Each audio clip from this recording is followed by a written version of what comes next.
Hello everybody, my name is Frost here, Frost the Snowpickle, and welcome back to West of Loathing. Let's head to Reboot Hill, because we just discovered that. Spiky, bright blue shape catches your eye. You hop off Prospector to investigate it more closely. It's a Hagar's agave. They're native to Panama, but they can grow in these parts, especially in places that are too hot for teachers to be comfortable. Just ignore it, I don't have Foraging 2.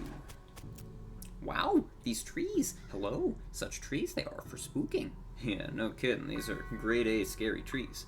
I hope they knock my soul to sucking out. I don't really know anything about goblin religious beliefs. You guys believe in souls? Yes, but we... sharing? It's complicated. Weird. Okay. Reboot Hill. Don't worry, it's just paint. Nothing behind the sign. Okay.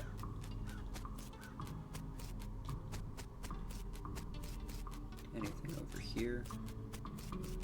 Oh, come on. I walked all that way and you're not going to give me anything. Strange. There's a keyhole in the trunk of this tree. Okay, so you did give me something. Cool. So now we need to find a key.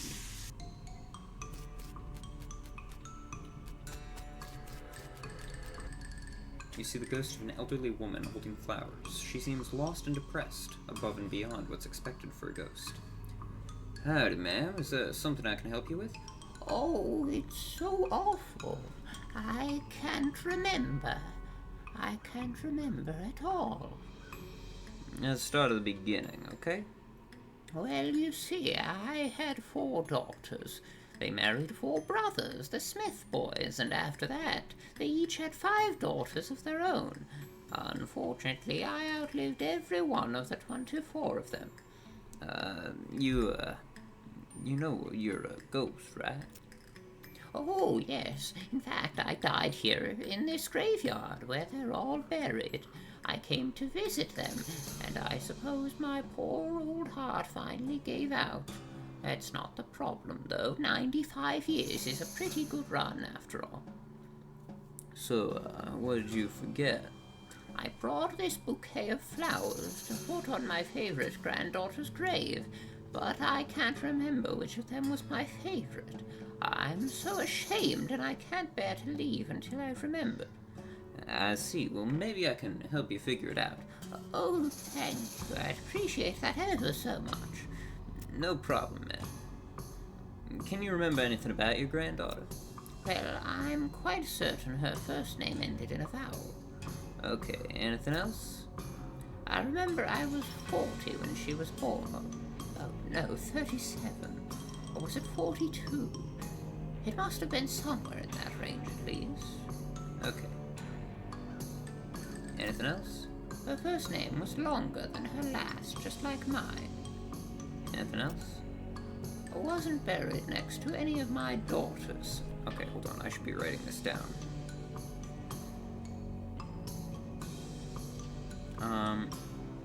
Okay. First name end in vowel. 40-ish when born. First longer than last. Not buried next to daughter. Anything else? She sniffles. She passed at the same age as poor Becky, who was always in such ill health. Died same age as Becky. Anything else? Oh, her favorite hobby was knitting. She starts to sob. She knit me a lovely sweater for Grimbo just the year before she died, and that's all I can remember. Knitting. Okay then, hang on, let me think a moment. I'll be back in a minute. All right, dearie, I'll be here. Little Becky Smith. Okay, 43 to 59. So that means she died at age 16. Pamela Smith. Could be her. First name is longer than last. It ends in a vowel. Lilith. It's not Lilith. It's not Pearl. Could... Alright, penultimate Becky.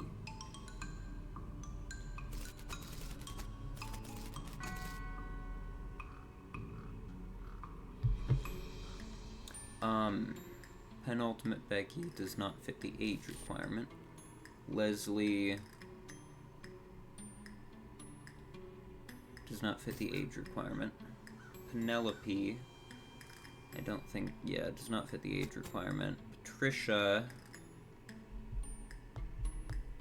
does not fit the age requirement. First Becky does not fit. Lenore does fit. Okay. Leilani. Okay, hold on. Hold on.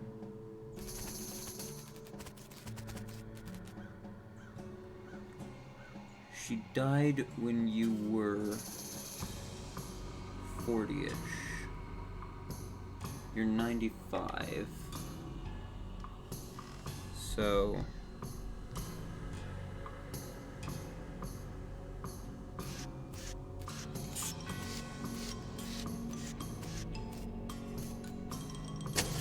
dig it up. Uncover a coffin that was apparently delivered by mail because it still has the address printed on it. Either that or this was a joke about somebody going to Hellstrom Ranch after they die.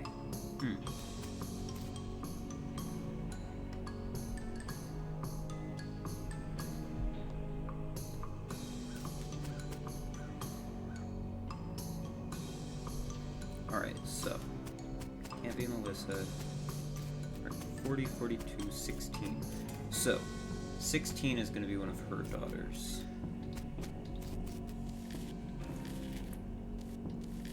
19.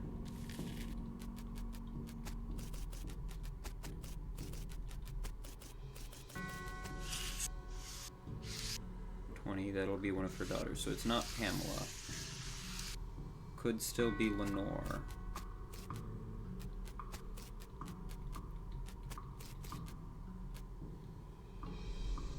Madeline doesn't fit the age. Faith doesn't fit the name. Metso does not fit. Magdalene does not fit. No. No. Okay.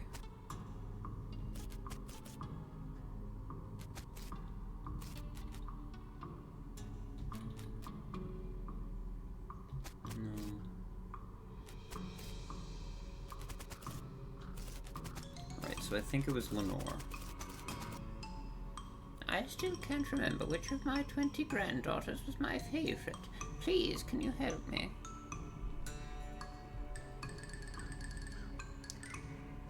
I think I know who she was.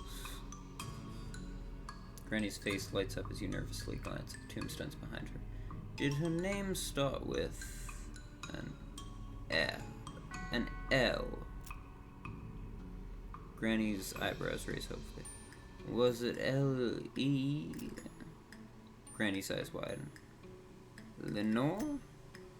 No, it wasn't her. Damn, okay. So, hold on, where is Leslie?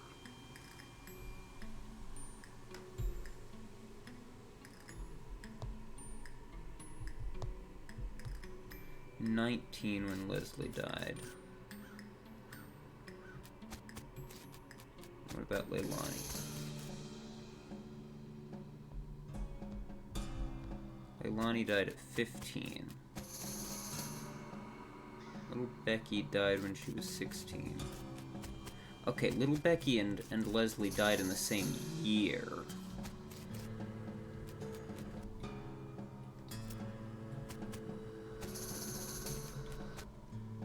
She's too despondent to speak to you right now. Maybe she'll be over it by tomorrow. Damn.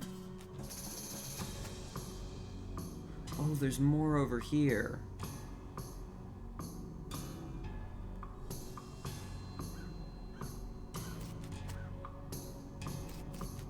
Rebecca Smith. Billy Spider McKinley. Turned out to be way more than one. Why is old Jed Marmot? This time the bar ate him. Around here seems reasonably so. Marmot Skin Cap. Hat's original owner was a crack shot, but he lost his gun in a card game and got eaten by a bear almost immediately afterwards. Pistol attack damage. Current one is Armor and Moxie. I think I'll keep that. Peggy Immortal. Kinda ironic. Big Bob Hurlingham. Gone to the big pie eating contest in the sky. Tripe Pie. This is a pie crust filled with intestines. Just goes to show, one man's nightmare garbage is another man's dinner. Biff Bunkerston. He was a real buttface. Snidely Candlesworth. He was sort of like a Benjamin Button kind of thing. Clean Willie Hinks. Really is gonna hate this burial thing. Annette Centabong. Tried to eat her way out of a bear. I guess she chose the bear and not the man.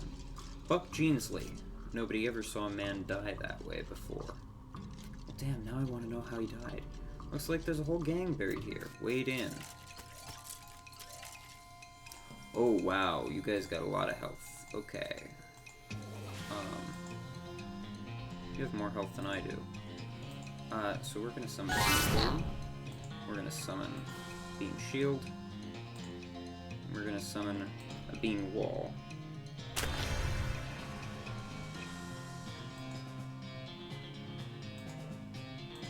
I've got a lot of Mysticality. I feel like you're gonna be a spellcaster.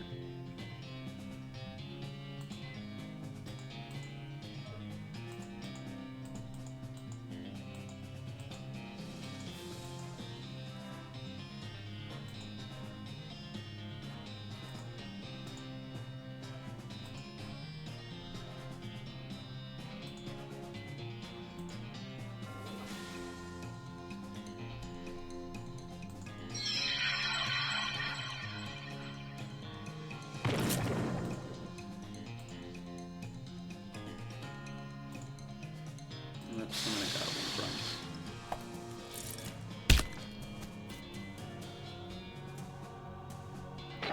Oh, shit.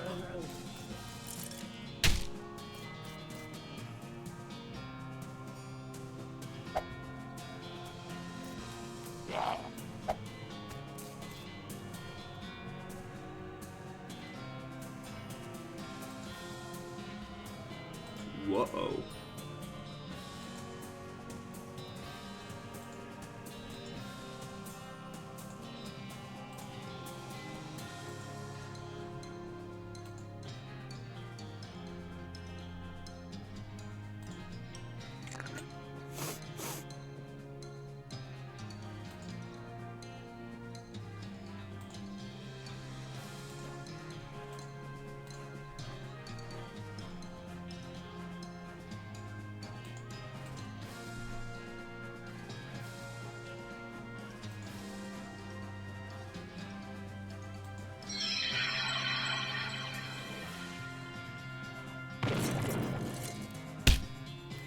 Oh no.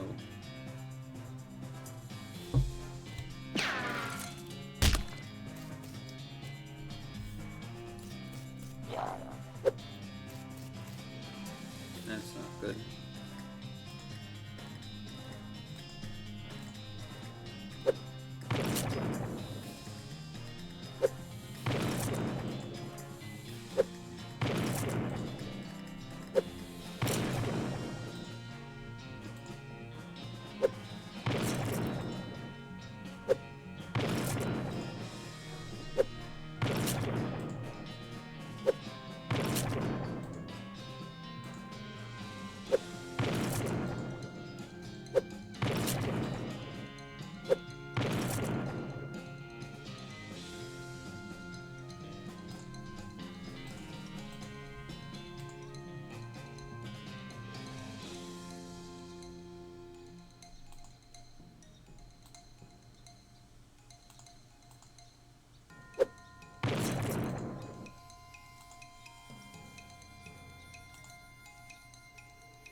That's not good.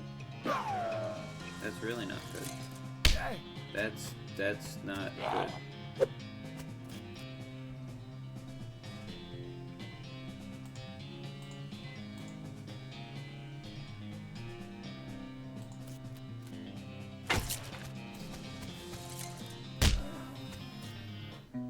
I don't think I was supposed to jump into that combat yet.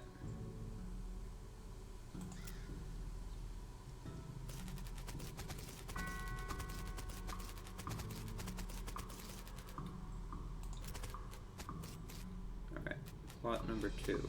Shank Weems. We're reasonably sure he's dead. Adam L. Omada. They got him coming and going. Dink Scotch Turkinson, drowned in a whiskey barrel. That's what he would have wanted. Decent whiskey. This is a bottle of perfectly adequate whiskey, which is perfectly capable of showing up any perceived inadequacies in its drinker.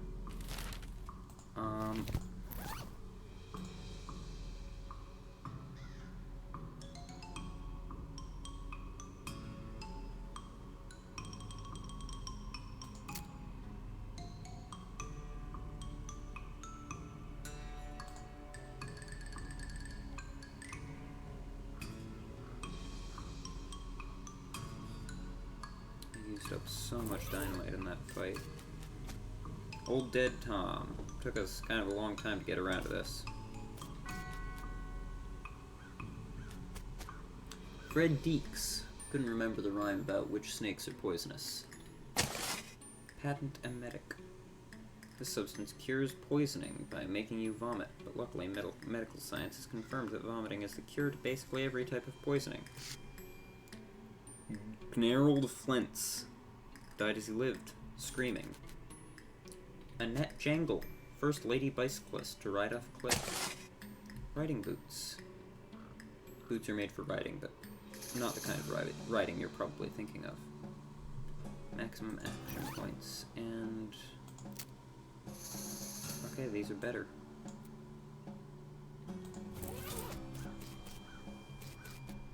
Lavender Crinks. Inventor of the external combustion engine. Means picnic. Plum pudding. They call this plum pudding because it's made of goat milk extracted from plump udders. Plump udding. I see. Sugar guns. These are little gun-shaped candies made with real gunpowder. Gothic cameo. It's an ornately carved brooch with a jet black gem in the center, which, come to think of it, might be jet black because it is, in fact, a jet.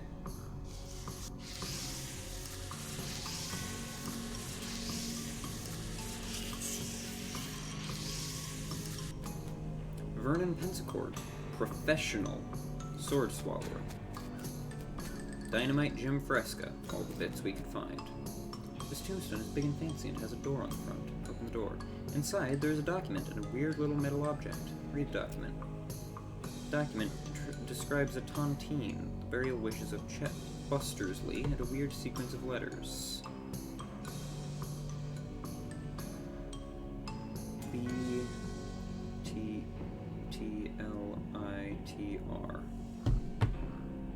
Huh.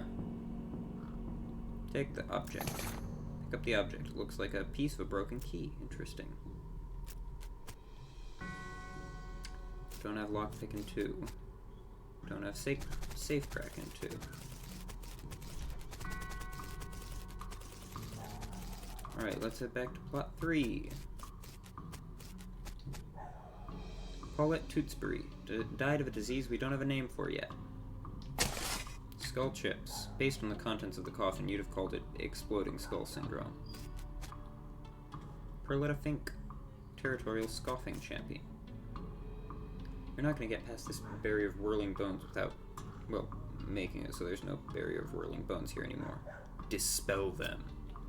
Your mystical prowess makes short work of the flimsy magic holding these bones together. Nothing to it. Susan Boingstrom, buried with her treasure collection of dog ears. These cultists look like they're barely maintaining control over that skeleton. Wait a while and see what happens. Hide behind the tombstone and wait. After a few moments, the skeleton wrests itself from the cultist's control and goes on a rampage. Bones and teeth fly everywhere, and none of them belong to the skeleton, if that gives you any indication of how the fight turns out. Seemingly satisfied with the carnage it has caused, the skeleton scratches something into the ground and then shuffles off to the south. Black book. Frightening topics in next mix. Fed room. Nothing left but boots and teeth. Nothing in here but 3 bedrolls and a single stale smell. Needs stench resistance. Peninsula Wackersley. Nice lady, but a really unfortunate name. This is what the skeleton wrote. Must be its name. Grutch. Alright. Xavier J. Hornhog. Ran for mayor, right off a cliff. Jenna Slapradish. Ate too many wasps. Lucky Vinnie Pike. It's bound to run out sooner or later. Hazel Batchley. Embroidered herself to death. That one guy. You know the one. Yeah, him. Red Haggins, the most strikingly rat-faced man any of us had ever seen. Stanrietta Minkleston tried to eat a live eagle on a dare. Handful of loose teeth. Looks like the eagle knocked out all of her teeth on its way down. This skeleton doesn't seem particularly threatening, apart from being a general reminder of your own mortality. Hello? Who are you? My name is Bernard, but shh! Lower your voice. They'll hear us. Who, the cultists? Shh! Yes. Not a fan? They're reanimating dead people's skeletons. I don't want to be reanimated. It sounds horrible. Can you imagine having to walk around without your skin on? How embarrassing. Not to mention cold. Sure, well... Plus, I mean, dying's hard enough. Who wants to come back to life just when you've got used to being dead, right? I could see that. Please, can you do something? I don't want them to find me. Okay, I'll let you know when it's safe. Great, thanks. I'll just hang back here until the coast is clear.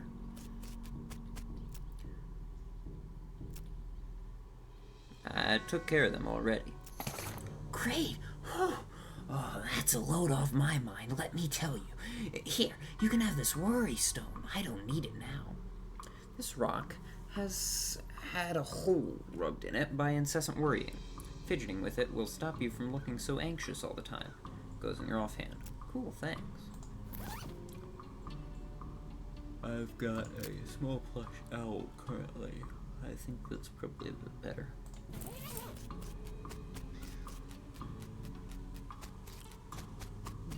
Grutch, right? That was what was carved? Grutch with a G. Well...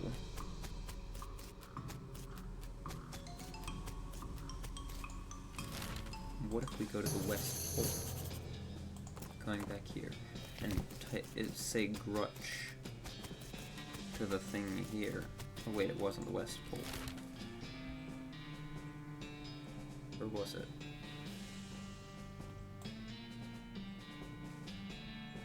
Where was the place with the hole that we could... your El Vibrato transponder bleeps at you and you dutifully follow the signal. Sheesh, who's in charge here? It leads you to a hulking robot stomping around in the desert sand, so the answer is basically not you. Approach it.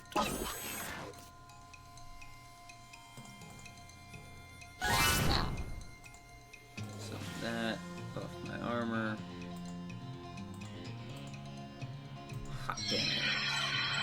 Hot damage.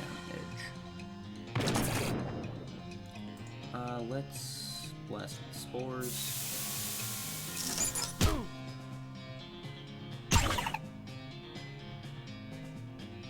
Well, hot damn.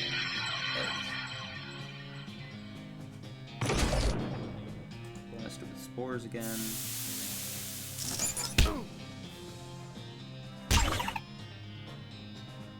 Hot damn. Edge. Got it. You won! Maybe you are the one in charge after all. Hellbender. You tamper with the forces of nature, making you yourself the force of nature. El Vibrato Keystone. The professor assures you this looks like a key. Where was the place with the hole in the ground?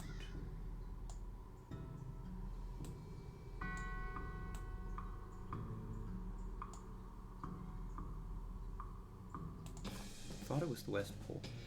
You hear a gunshot, and a bullet pings off a rock near your feet. You turn around to look for the culprit and see a skeleton a few yards away. A skeleton with a buffalo skull instead of a regular skull. So that's how your day is going. Some sodium, buff my armor. Hot damn.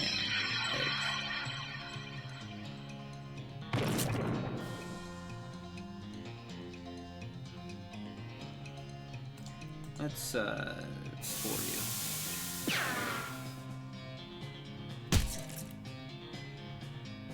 Well, hot damn. And then just Gary food. Buffalo Bandolier. This bandolier will help you get to your bullets faster, which will let you reload your gun faster, which will let you shoot people faster. It's like shooting a domino.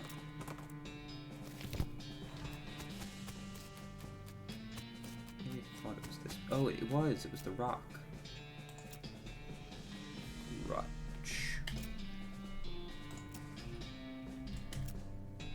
Okay.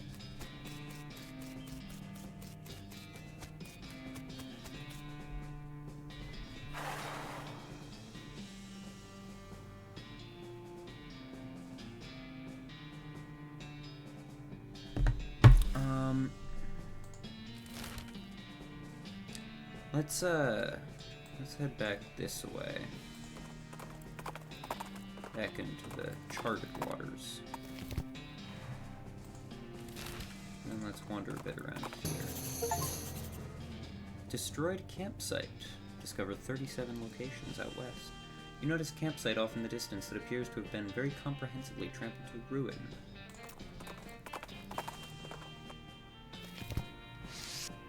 Knapsack. Seems like it's taken a lot of abuse recently. Most of the contents are trash from being stomped on. You do find a dented can of potted meat, though. You also notice that the knapsack has a knife sheath strapped to the side, but you don't see the knife anywhere. Nothing says quality like meat in a can, or rather, nothing claims quality like the label of meat in a can. The tent is a real mess. Looks like it was trampled by a whole herd of cows. There's something odd about it, though. Oh gosh! Someone wasn't liking a person's camping site. Not just his camp, yikes. This campfire has been thoroughly stomped on and kicked. Someone was real serious about fire safety.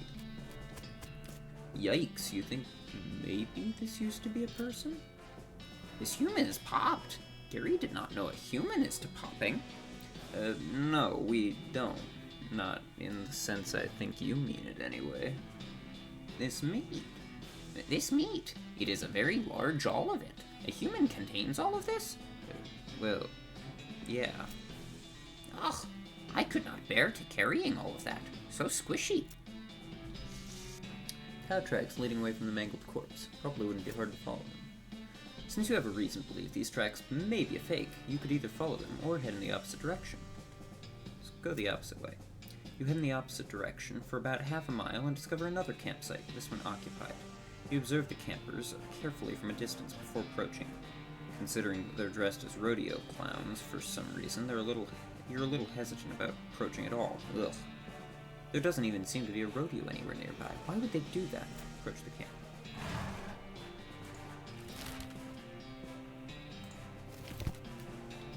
White face mans are uncomfortable making. Yeah, no kidding. This rodeo clown is playing a harmonica. The tune he's playing basically goes doot doot doot doot doot doot doot. He nods politely, but keeps playing. Simple three-man tent, which probably sleeps about 40 clowns. This rodeo clown is eating a comically large haunch of meat. He narrows his eyes at you as if to say, mine. This clown is idly juggling with a knife. Howdy, stranger, he says with a smile. You again? Howdy. You guys are a long way from the circus. You know about our circus? Yeah, Barnaby Bob's traveling circus something, right? Up north? Barnaby Bob's perfectly normal traveling circus sideshow. That's the one. It's way up north, though. What are you guys doing all the way down here? Camping? You can tell by the campfire. What I mean is, why are you guys camping all the way down here so far from home? Oh, well, we're on break, so we decided to take in the sights. What sights? This is the middle of nowhere. Oh, nonsense. Check out those cactuses over there, and those mountains, and, well, all this sand. Plenty of things to see. Wait a minute, you guys walked all the way down here from the northernmost part of the territory for sightseeing on your break? We get really long breaks. We have a good union. Uh-huh. Do you know anything about that wrecked camp nearby? The clown with the meat chuckles quietly. Oh, somebody's camp got wrecked? Why, that's terrible! Whatever happened? Well, it looks like the work of cows. You know, now that you mention it, we did hear quite a ruckus coming from not too far away. A lot of, mooing and so on, right, boys? You guys know a lot about cows, right? Now, why would you assume that? Just because we're clowns? Well, I'd figure it comes with the territory. It's been a good 20 years since a rodeo was an actual thing, you know. So why do you dress that way? Dress? Oh, well, it's traditional after all. Isn't it inconvenient? How do you mean? The makeup and the baggy clothes and all. Well, you might say we're used to it. Taking it off would be more inconvenient, right, fellas? The other two clowns chuckled. Well, it must be hard to talk to people when they're all creeped out. Oh, do you think we're creepy? He leers at you, showing yellow teeth. In the flickering light of the campfire, they almost look pointed. Oh. Relax, partner. That's just the old stories getting you worked up. You mean the old stories about how demon cows and demon clowns war against each other in hell? And rodeo clowns dressed like that because the rodeos were sort of like reenactments of those battles? You've done your homework. So what do you think? Are demon clowns real? Well, I guess maybe. The demon cows turned out to be real after all, so why not the clowns too? It's sensible to keep an open mind. But stranger, if clowns did turn out to be real, this could be an awful awkward predicament to find yourself in right now, couldn't it? Just be going now. Nice night. What the hell do you... Thanks, it was a birthday present. Oh, was it your birthday recently? Not my birthday, no. Okay, then. You know anything about that wreck camp nearby? Oh, I think you know what happened. The harmonica falls silent, and the clown's eyes grow very cold. He stops toying aimlessly with his knife. Well now, I don't much care for that accusatory tone in your voice, mister. What I mean is, surely you must have heard the cows attack. You be careful. You too. We've had enough of your face, stranger. Leave now if you want to keep it. Why don't you just try me, freak show?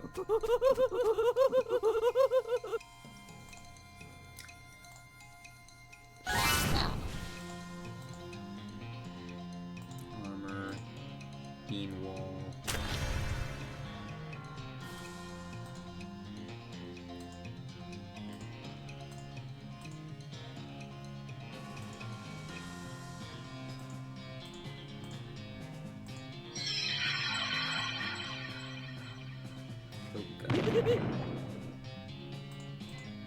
Spore them.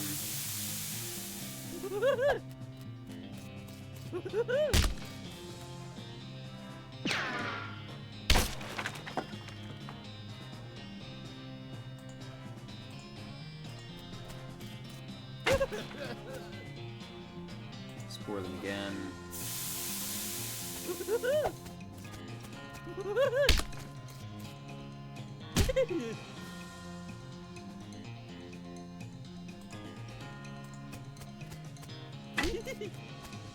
Let's just keep sporing them. They won't be able to do much if they don't have any stats for it.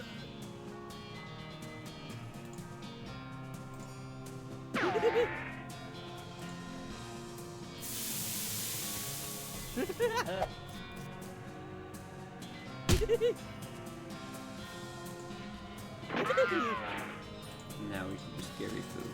Well, that's one type of demonic rodeo things that won't be troubling people anymore, and boy, did you not expect to be thinking that sentence today. Clear stuff. You poke around their campsite for a bit, but you don't find anything of value apart from the leader's knife and a ticket to the circus. Well, the harmonica maybe, but that clown had his lips all over it. Ooh. Clown knife. The blade of this hunting knife is glistening with clown spit. Ugh, people who lick their knives to look intimidating are basically the worst people. Circus ticket. Admit 1 plus partner. You'll also find a note in one of the lead clown's pockets. Ew. It seems to be orders to check out an abandoned tannery not far from Dirtwater. It's probably a bad idea to let these guys wander around near town, so maybe you should investigate. Ugh.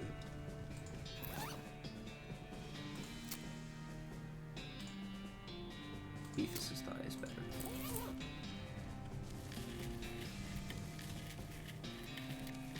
Well, that's it for that.